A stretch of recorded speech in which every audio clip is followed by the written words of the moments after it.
I think that kids should feel proud of the place that they come to school every day.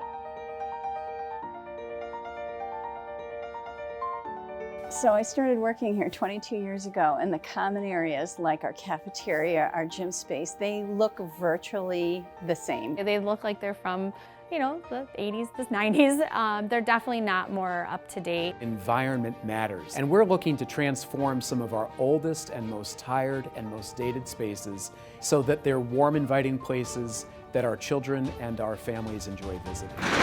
For example, an elementary cafeteria.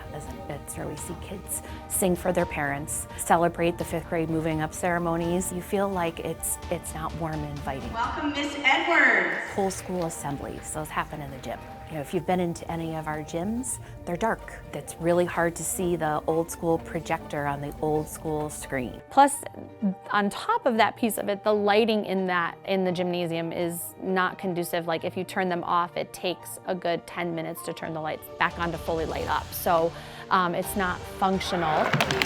It would be so beneficial to us to have modern, updated technology that could work hand in hand and support the programs.